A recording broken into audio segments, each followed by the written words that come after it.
Hello,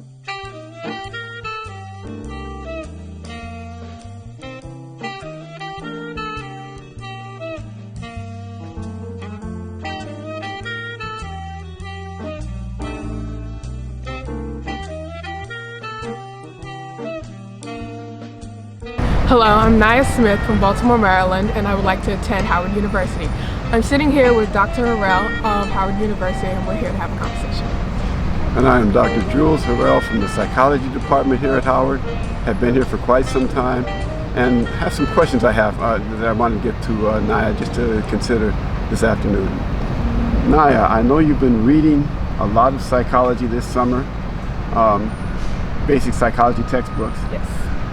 Tell me what interested you in those textbooks as you were looking at it. Well, as I've been looking at these textbooks, I've been reading a lot about human development and social psychology. With those two, I realized that's where I would like to go into my profession, specifically with that human development with adolescents and teenagers. In the future, I would really love to be able to work with them and on their mental health and finding positive ways to deal with it instead of, negative outcomes. As we go through so much in life, as a teenager, I would know that myself. Yes. We do happen to go through a lot, and maybe adults may not believe, but we do. And we just need to find positive ways to deal with our emotions and different people to talk to, and maybe it's helpful instead of just, going through social media. Yes. And being talked to, a nice adult. Have you had any experience talking with young people at all? Have you had any kind of exchanges with them that sort of let you know that you might enjoy this?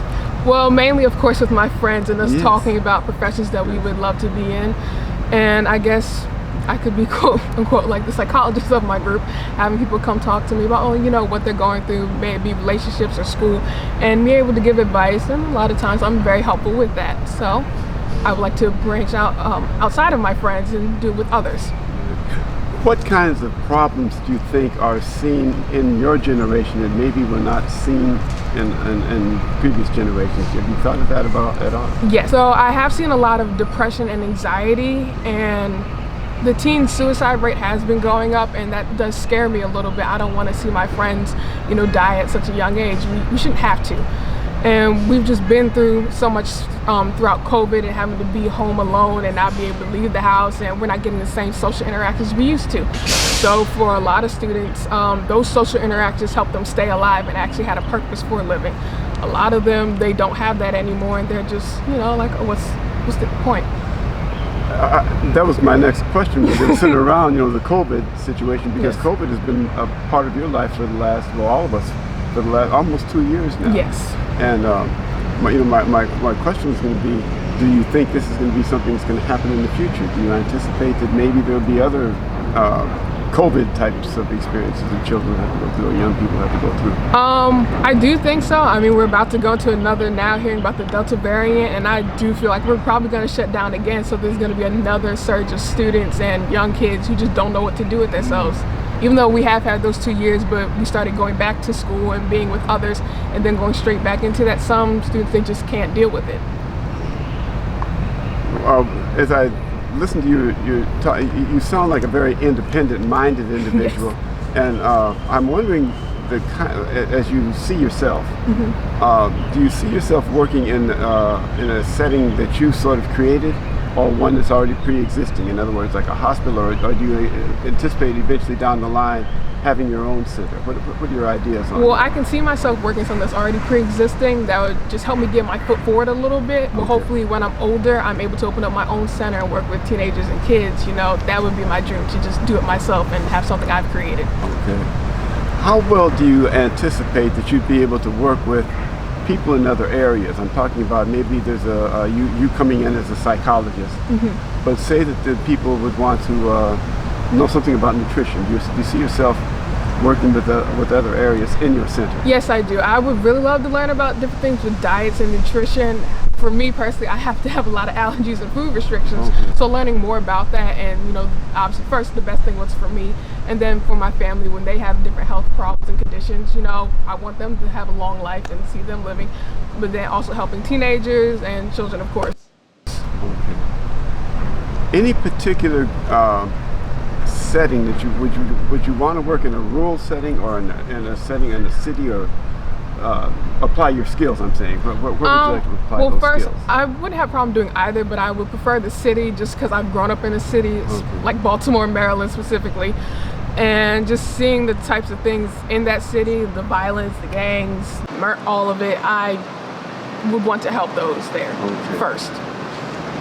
That's going to be a interesting kind of a situation, that things that we thought would go away rather quickly in my day. We know that these things are rather permanent, and you know, there'll be that need out there in the future, you know, for somebody who can work in those settings. And sometimes that work is a little bit more difficult. Yes. But how do you feel about handling the frustration of maybe things not changing as quickly as you would anticipate? Do you think that'll bother you, or how do you think you'll deal with the frustration of maybe not having the resources that you would have in a more wealthy setting or something like that? Well, I guess right now, certain things bother me just for the fact that I can't help, really, because I'm so young. And being able to hopefully find the people who may want to donate and get grants and all that to me, or just a group of people around me, and we're able to find the correct information to help others, that would be necessary. Excellent. I understand that you have other skills, and those skills center around knowledge of technology. Yes.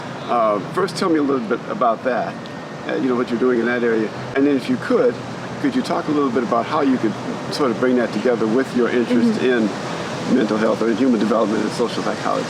So right now with the cybersecurity, I'm more so in an intro to it. So of course, you know, I don't know a lot, but I'm learning about different, you know, IT programs, things, different files, hearing things about like ransomware and all that. So it is honestly actually a lot more interesting than I thought. I never thought I'd be really interested in coding, and well, I know I'll learn that in the future, but hearing much about tech was the best, like my main interest. But then learning that you can have a lot of jobs with psychology through cybersecurity. Now, it may not be the main thing I want to do, working with kids and all that, of course, but it does seem interesting, and I could help someone in that field. You know, that is a lot of work and a lot on someone's mental health. So at some point, I would be able to help someone there.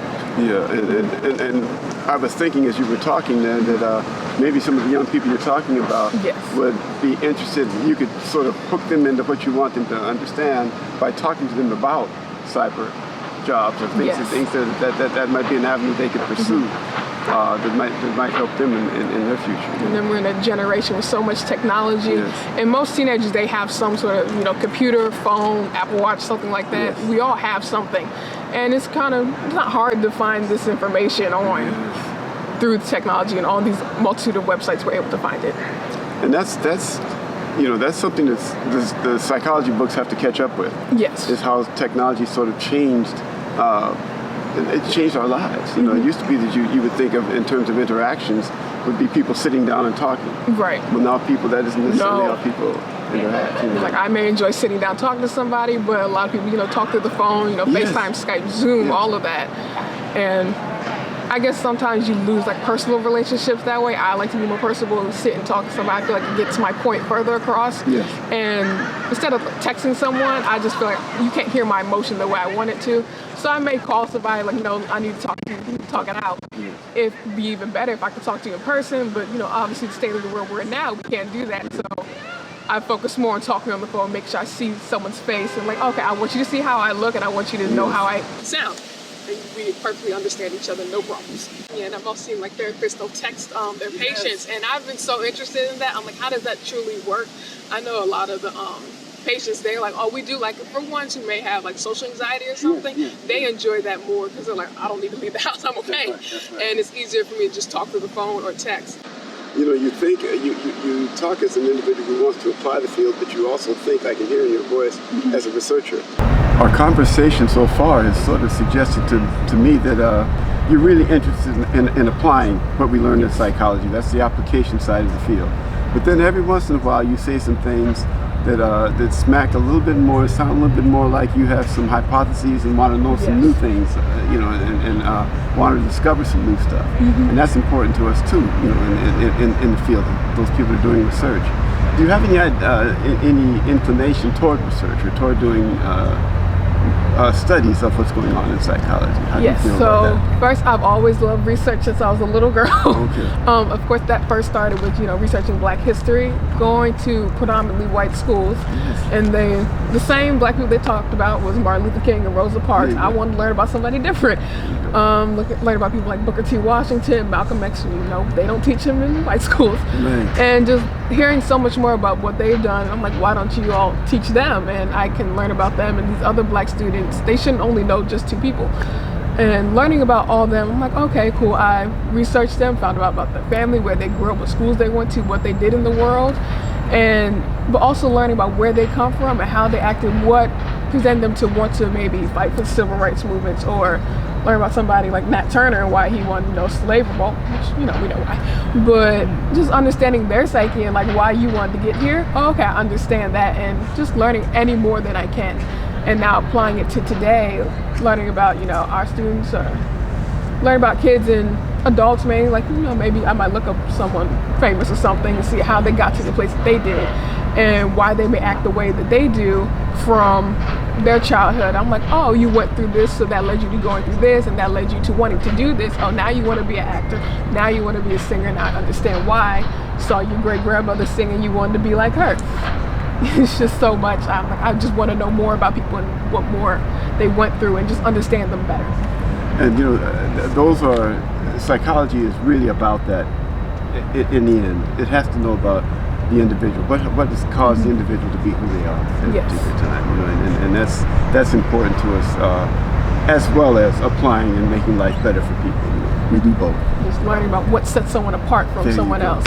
And then, of course, watching many documentaries about what's happening in the world and different people that they've done, different things that they've done. And I'm like, wow, why would you do this? Yes. Oh, okay, you went through this with your family. Now I see why you did this. You may have caused a lot of harm, but I understand. You shouldn't have did it, but I understand what made you go through that and decide, like, oh, I'm going to do this. I need to.